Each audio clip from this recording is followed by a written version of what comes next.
Saudaraku, Gayo adalah sebuah daerah yang terkenal bukan hanya karena seni budaya dan tempat wisatanya, tetapi juga karena kekayaan cita rasa kuliner yang dimiliki.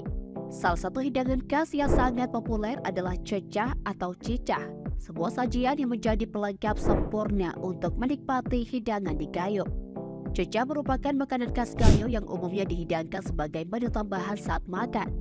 Bentuk cecah menyerupai sambal tetapi berbeda karena tidak digoreng dan diblender seperti sambal pada umumnya.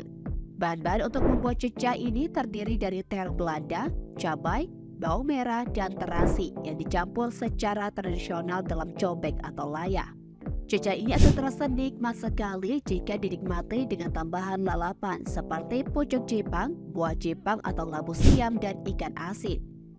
Terkadang, sajian ini juga dilengkapi dengan menu tambahan lain seperti masam jin dan pengat. Banyak masyarakat Gayo yang menikmati cecah ini ketika berada di kebun. Cecah menjadi salah satu kebanggaan kuliner dari Gayo dan menjadi daya tarik bagi wisatawan yang ingin merasakan keunikan cita rasa lokal.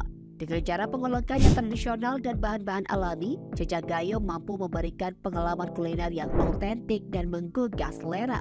Tidak heran jika hidangan ini menjadi favorit dan dicari oleh banyak orang ketika berkunjung ke wilayah dataran tinggi Gayo. Dari Aceh Tengah, Solviandi, Tribun Gayo.